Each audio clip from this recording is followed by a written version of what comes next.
This is going to be our new theme music. What up, and welcome to Or Whatever Movies. I'm your co-host, Iris, and I'm here with my older brother, Wesley. Hello. And today we are talking about 2019 Judy. Why are we watching? It's not funny. Judy.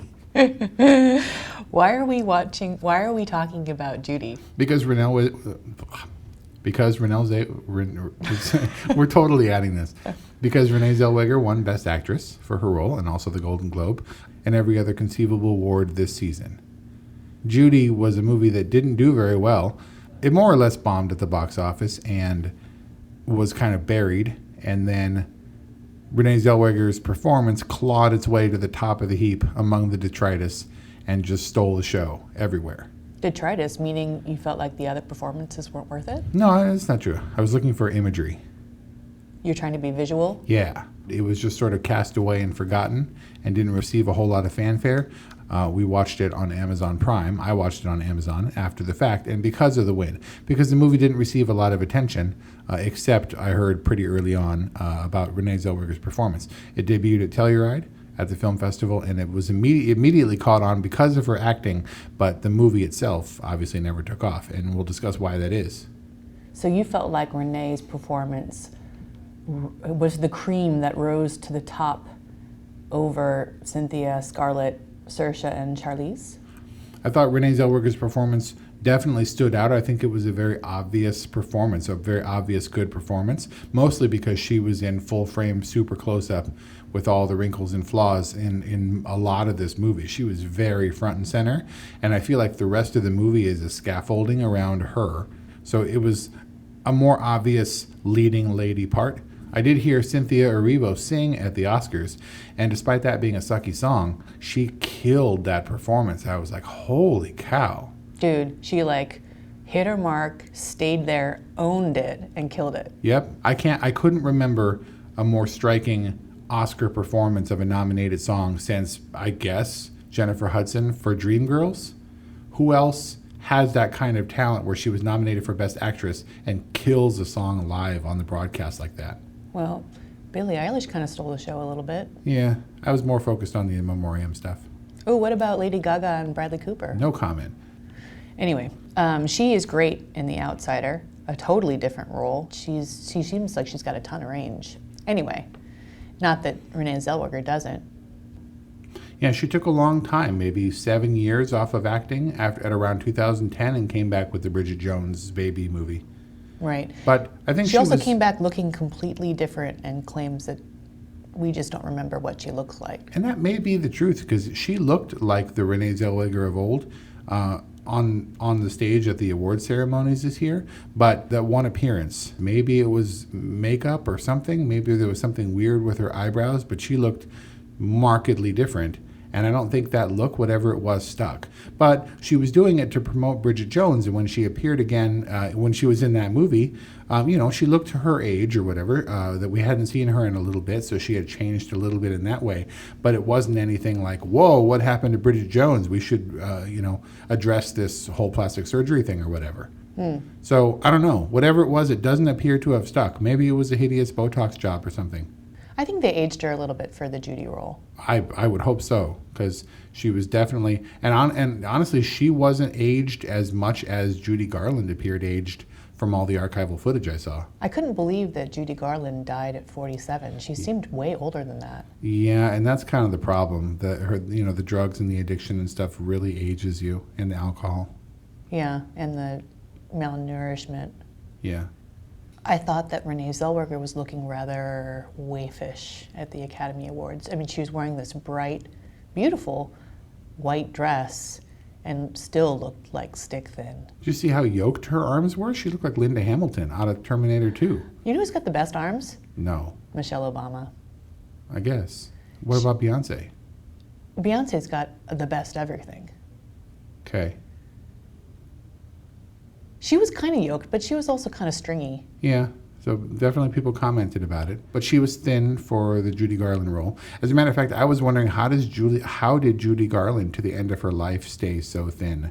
She was obviously still reeling and still feeling the after effects of having her eating suppressed and all the pills and stuff. Right. But you would think that she would chunk out after she was not under the yoke of, the studios or whatever trying to make a buck off of her. And she was still super thin. Yeah. Someone said that her weight fluctuated pretty rapidly. She would go in and out of weight gain and come back around. But still, that kind of self-control is something. Yeah, well, it seemed like it was so ingrained in her that she had to make a conscious effort to have a bite of cake. Yeah. So we started on the young Judy Garland in Judy and on the set of Wizard of Oz, right? Mm-hmm. And I don't think that young girl looked really... Did you get a Dorothy vibe from her? I got more of a ethnic-y something. So whatever the case, she didn't immediately strike me as Judy Garland. There was one moment where she said something and her phrasing and tone of voice hit me and I was like, oh, that was good for a second. But generally speaking, if you had said, who does this look like, it wouldn't have been Judy Garland. But we deliberately started with Judy on the set of Wizard of Oz. Darcy Shaw is her name. And we interposed that with Judy in older life, and we kept coming back to the flashback. And that's a device that generally has a purpose, or they don't bother. Recently, I remember Saving Mr. Banks, where we find out why P.L. Travers is the way she is. So we flash back to the trauma that she experienced watching her father succumb to his alcoholism. But when they do that, there's usually a reason. And I was trying to figure out what the reason was, aside from her facing off with Harvey Weinstein, and trying to get the role of Dorothy. Harvey Weinstein? Whatever. Louis B. Mayer, he's basically Harvey Weinstein, right? Yeah. Us going back and forth, I was trying to figure out what purpose that served, other than to set up why she was so troubled and why she had problems with the pills and what ultimately led to her death. It was necessary to root it in The Wizard of Oz. For context, for anybody who maybe came into this movie blindly, and also because they don't talk about Wizard of Oz, or she doesn't sing Somewhere Over the Rainbow until the very end of the film. Right. I agree with you that it was necessary. Like it or not, most of our references for Judy Garland, most of our associations of her are with The Wizard of Oz. But as a kid, she was sort of feisty, right? She would grab the hamburger away from Mickey Rooney and take a giant bite. And she would take off her clothes and jump into the tank when she wasn't supposed to swim and not get her hair wet. She was like acting out in a way that kind of gave me hope for who she would become. Look, she's in a tough situation, but she's a feisty girl and she's going to fight. And she's got, a really expressive person bottled up under the surface that's just aching to come out. And then it never does. She was under the thumb of MGM and made The Wizard of Oz, and it affected her for her whole life. But that kid kind of gave me hope that the Judy Garland from The Wizard of Oz would grow up to be something of a fighter.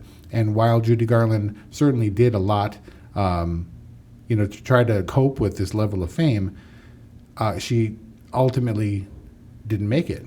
Maybe that hope was necessary for you to stick with this story, which was otherwise very bleak and very tragic. Yeah. And so I feel like there's a problem there in that the movie was pretty close and unflinching is what all the reviewers would say. Her performance? Both. We were all up in her face. And when she's getting booed off stage, there's nowhere to cut away to. We see every flash of pain cross her face, and it's heartbreaking to watch, and we can't look away. And the camera certainly doesn't look away. Right? But I feel like setting it up that way, maybe it lent more of an impact to a girl who had some hope and who had a sense of identity, was ultimately stripped away, and that makes it all the more sad. Right. Like she was so squashed by the time we get to her in the present day of the story. Well, you knew that there wasn't going to be a happy ending. No, I didn't know exactly the circumstances of her death. I knew that she overdosed. I didn't know how close it was to the time at which she was being portrayed. I felt like this movie had sort of a dreamy quality in that the times kind of blending together didn't seem to matter as much. How long exactly she was in London, how long she was away from her kids, Right. What her association with Mickey was, and Mickey Rooney and the other Mickey that she later married, who they were as a couple was a little bit unclear. Yeah. And I felt like that was all just sort of us shoulder to shoulder with Judy kind of stumbling through her life and trying to make the best of things happening. We didn't have a clear sense because I don't think she had a clear sense. She didn't know where she was a lot of the time. Yeah. And that was very sad. So I might be attributing too many of the movie's flaws to intentional, ideas of how to tell a story from Judy Garland's perspective. Right. Maybe it wasn't a great movie, but honestly, watching it after the fact, and we know that she won for Best Actress and otherwise the movie didn't really receive any accolades. It seemed as typical an Oscar baity kind of movie as anything. It just, she was so front and center that maybe everything else was overlooked. I didn't feel like it was a bad movie. Well, the movie was just Renée Zellweger, really. Right. This wasn't a passion project for her. It was not? No, she hadn't been chasing it for years. She worked really hard. My understanding is she worked with a vocal coach for like a year Was that to her perfect singing? tone. Let's get to that. This movie was brought to her, and she said she didn't understand at the time why they thought the whoever brought it to her thought she would be a good fit. But she decided to go with it and went with it and worked really hard. So, Yeah, she was saying in her red carpet conversation about the film, saying that she went down the YouTube rabbit hole, found any archival that she could, and incorporated that into her performance. yeah, it's a weird day and age, right, where award-winning actors and actresses will watch YouTube the same way we do to kind of get a vibe for people that they're going to embody for the next, however many months or years. So when I watched the movie, we obviously see her first performance with all its flaws and ticks. And then later on, somewhere in the middle, there was another song that she sings. And it was obviously lip syncing. And I don't mean that in a bad way, because just the way that movies work, it's much too complicated. You have to be able to cut away and change angles and things. Sure. They can record the song, and then the artist lip syncs the song that they sung in a much more controlled environment. Right. But that first song, I was like, I think she did that one live. And definitely, she told Jimmy Kimmel that she performed all the songs live, but it was just dubbed later, But she actually sang them to the audience. But that first song in London was her singing, and it was her voice in scene Really? with a live band. I watched it again. We had an angle from her in the back looking at the audience. And then at the very end, we cut to her sort of flourishy finish from behind again, where we see the audience applauding and she's basking in the spotlight. Huh. But in between those, we cut to a close on her face. It's a jib shot, and the whole thing is in focus as much as it possibly can be. And she sang that song. So the achievement here is that Renée Zellweger played a different person in front of a crowd, singing a song live in front of a crowd in a single take in another person's voice. It was extraordinary. All a single unbroken take, so it can't be argued with. The nuances and the timing were just a little bit off, as Judy Garland was kind of later in her life. Her performances weren't perfect. Mm-hmm. People loved her for her, but she was a little bit flat some of the time. But hitting all those notes, it would have been much harder for Renée Zellweger to pull off that scene, 10 times harder than maybe for Judy Garland to pull off that scene. She just sang and was who she was, with all her flaws, take it or leave it. Renée Zellweger had to emulate those flaws and those ticks in a performance and do it all live, and she did it masterfully. I think that one thing alone really solidified the performance in my mind. Kind of like Anne Hathaway's 10 minutes uncut on screen got her an Academy Award. That for Les Miserables? Yeah. Also really hard to watch, and she really, really went for it. Sad. Again, not perfect in terms of her singing ability, but really raw and impressive. Maybe that's the key. Single take sad singing shots get you an award. And definitely the key is talent. She worked really hard, didn't take it lightly, and didn't have a problem with the camera being in her face pretty much the whole movie, where there was nothing for her or Judy Garland to hide behind. Well, obviously Renée Zellweger has a very distinct quality of voice. And I heard that quality come through in some of her singing, which tipped me off that it was actually her, which definitely did impress me. But there were definitely times in the movie too where I was wondering, or I was thinking like, God, like Judy Garland isn't that great a singer. It was pretty spot on. I mean, Renee Zellweger took this role and made it her own. She wasn't doing a dead-on impression, but the sort of just shy of being on the right, on the note, just a touch flat, and that sort of weird vibrato she does was pretty solid. Really? Mm-hmm. So I've played the Somewhere Over the Rainbow clip for Paloma dozens of times, and really had an opportunity to kind of analyze her performance, which is also almost single take and live in The Wizard of Oz. And her voice is incredible. And I was wondering if they were trying to send the message in Judy the movie that she lost it as she got older. Because, I mean, if that was representative of Judy Garland's later in life performances, then it seems to me that people loved her because of her, but not because she was a particularly extraordinary singing talent. Well, that's what Louis B. Mayer said to her, to the character, was that there are other girls that are prettier, have a slimmer bridge on the nose or whatever, or aren't, from bumpkin towns or whatever, but you have what none of those girls have. Do you know what that is? And she said no, and he said, you have the voice, right? And as a little girl, at 15 years old, crystal clear, and really beautiful little girl, and it's hard to imagine that anything could sustain like that into her 40s. It must be terrible for child celebrities or child stars to grow up and try to and be associated with that role for their entire lives, never be able to sort of age gracefully, because they'll never measure up to those standards. Right. I want to talk more about Renee Zellweger's performance, but first I want to talk a little bit more macro about the film. Was Judy a biopic? Well, yeah, of course. It was a biographical picture about Judy Garland. It was based on a play called The End of the Rainbow. And The End of the Rainbow was a bit more fantastic. It had some more fantastical elements. It was sort of stylized, maybe like Rocket Man. But they were going for a more practical, real sense in this movie. And they were striking some of the more fantastic elements in favor of a more realistic portrayal. I feel like biopics typically try to cover too much of a person's life.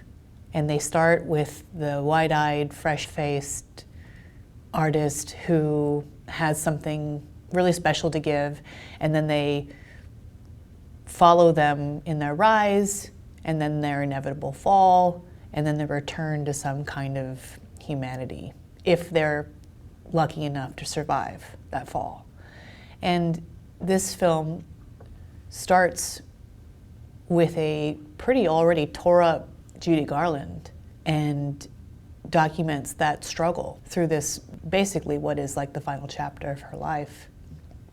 And I kind of appreciated that they had I guess it was based on this play or whatever, but they had the restraint to kind of let this chapter in her life be the chapter that they focus on. I like that too. I think, to your point earlier, that going back to Wizard of Oz was essential. We needed to see how that informed her life, because really that was a pivotal moment in her life. It defined her for the entire public, and it defined like cinema. Yeah, and it was really the start of her sort of descent. But wasn't it kind of a bummer too to see like the greatest movie ever made colored in this sad backstory? Too soon? Because, dude, that was like 90 years ago. But it's still like beloved. Yeah, I like that movie. We grew up on that movie. For 1,000 years, Turner would play that movie once a year, and we would always line up for it. And then we had VCRs. I still have a DVD copy of that movie somewhere. So it didn't bum you out to like know that this was the sad reality behind it? In the same way that Saving Mr. Banks might have pulled back the curtain on the otherwise wondrous and flawless Mary Poppins. If I had been younger, this might not have been the right movie. I don't think this is, a movie for kids, but it was kind of a bummer, especially when Weinstein / Mayer was being all gross on the set of a movie that's been beloved for like 100 years. Right. Yeah. I think that it was necessary to go back to Oz and see the young Judy Garland as we knew her, I guess, in a sense, and then go back to the older Judy at the end of her life. It was kind of the bookends of her life. And when they play the younger version of an actor in movies, I can get behind that for the most part. What I don't like is seeing new people step in for every quarter of the movie, and we have 4 different actors portraying the same role, because I want to settle in and identify with a person and sort of connect to them. You know what I mean? And not be considering like how they look differently or how they act differently. Right. So I think Claire Foy did a great job as the Queen in the Crown, and having her replaced. I haven't seen the Olivia Colman stuff yet, but to know that they've already cast the Queen later in life. As much as I like all these actresses, it's hard for me to kind of, because I was pretty much invested in the Claire Foy's the Queen. Does Olivia Colman play anything other than Queens? I don't know. We'll see. But mostly, I didn't particularly like the portrayal of the young Judy Garland.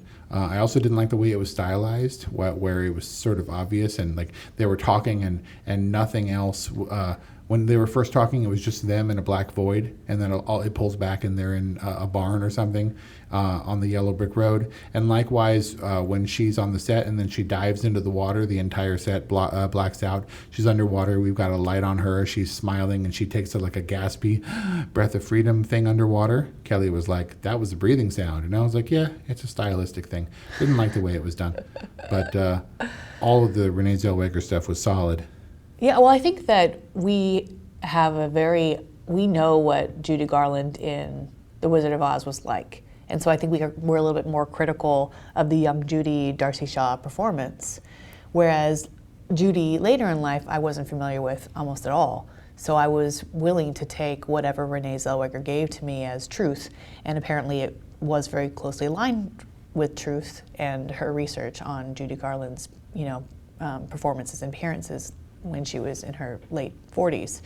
But her performance overall struck me as very palsied. Like she had all these tics, and I don't know if it was like her medical condition, but she was always fidgeting, she couldn't sit still. It was kind of painful to watch. Yeah, I think it was pretty spot on. I think that as much as people loved Judy Garland, the legend, when you actually got in front of her, had to deal with her, apparently she was pretty notoriously difficult and was booed off stage, which was hard for me to believe was true, but it was true.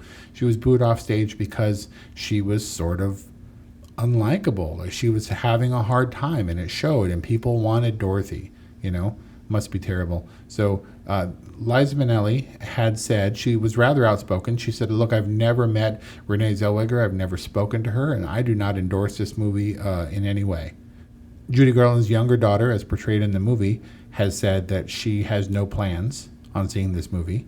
It's got to be a combination of hard to watch, the things that her mother went through on screen, especially dramatized, but also they were afraid because, she didn't really die very gracefully, worried about how her mother's addiction and overdose would be handled. But I think that Renée Zellweger played it true. I think she played it not dispassionately, but she portrayed it accurately as all those videos that I've seen, a lot of the same videos that she must have watched about Judy Garland later in life. There's nothing that she's embellishing. It's all pretty true to form, from what I can tell. We don't know what she was like behind closed doors, but I think the Mickey character was treated, pretty respectfully. They had their issues or whatever, but he seemed like a nice guy, whereas her family in real life had a real problem with his motivations. They worried that he was just an opportunist because he was younger than her. But what that leads me to is this idea that Renée Zellweger has spoken about Judy Garland and the person that she was trying to portray with a kind of reverence and respect that I think nobody expected in this movie. They thought that Judy Garland would be a train wreck and that they would play it up, but she was really treated pretty well. I thought they handled her as delicately and respectfully as they could, given the actual facts of what happened to her. Yeah. Like her handler and the band leader were very gracious when they were essentially letting her go. Right. Canceling her London appearances. Mickey had a blow up. By the way, is he like such a young Josh Brolin or whatever? Young Josh Brolin, like Goonies era. Right? Yeah. Yeah, they had a blow up or whatever, but he wasn't he didn't appear to be abusive, and their disagreement was not surprising at all given the circumstances of their marriage. How she was as opportunistic with him as he was perhaps with her. Yeah.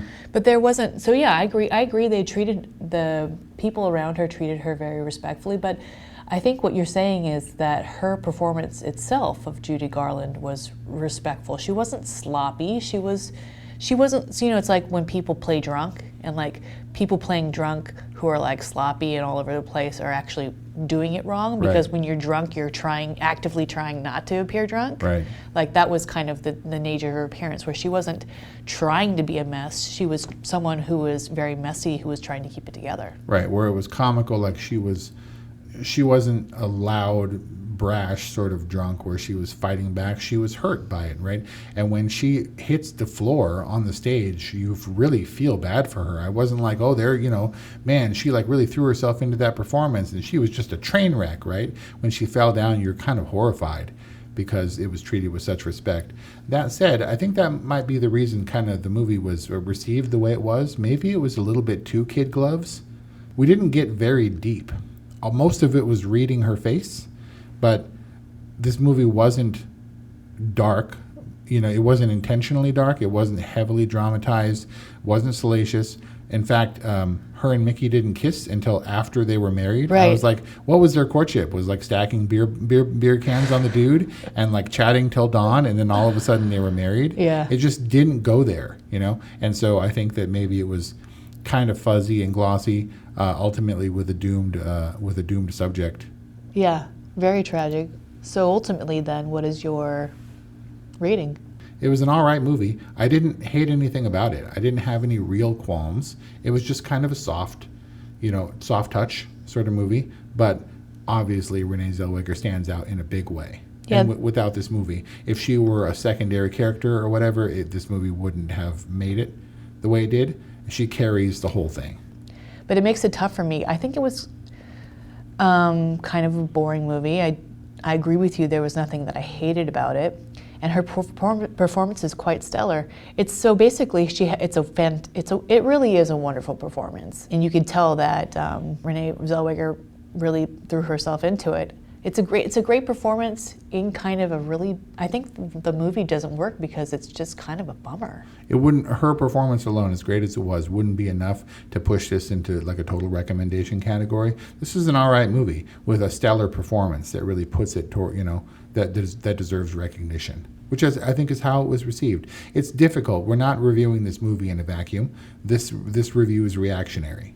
Because of the win. Because of the win and the attention that the win brings, and not having seen it for the first time as others might have at Telluride with no concept of the performance. Yeah. And I'm glad that I saw it, and I'm glad that Renée Zellweger's back. Yep. So I guess... It's nice to see people that return, like Rick Moranis is now back for another Honey, I Shrunk the Kids. Literally, he's back from death. Yeah, and as long as we got that dude back, let's put him in Ghostbusters, right? And he's got his little place. But no one is who is a talent that I miss is Rick Moranis. It's fine. He was funny, and he has his place. Renée Zellweger has to earn sort of her place in movies if she's going to be around for awards and things like that. And I think Judy is a remarkable comeback. Not to say that she had fallen out of favor. Right. When she came back, she reminded us all of why she's an Oscar winner already for Cold Mountain, been nominated a couple of times, and now she's back, and it's totally justified. Yeah. Happy to see her. Yeah, me too. So that's our discussion about Judy. I'm glad that Renée Zellweger's win prompted us to not only watch but review this. I hope you enjoyed it. If there's anything you'd like to share with us about Judy or otherwise, please give us a call, 818-835-0473. Leave us a voicemail. We would love to hear from you. We'd love to bring up your comments on our podcast, or you can email us at orwhatevermovies@gmail.com. And that's it for Judy. Thanks for listening. Miles, are you ready to record our promo for Season 2 of the Wanna Bet podcast? David, have you ever seen a grown man naked? Miles, we're not here to quote lines from Airplane. We're here to tell people that Season 2 starts August 18th. But I like Airplane. I know you do, but WannaBet is a sports betting podcast. Each week we bet $1,000 on the NFL teams and games that we love. Well, that sounds like fun. It is fun. And last year you picked over 60% of your games correctly. How'd you do? We're not talking about that. We are telling people that they can find us every Friday. So no more movie quotes. Roger. Electricast.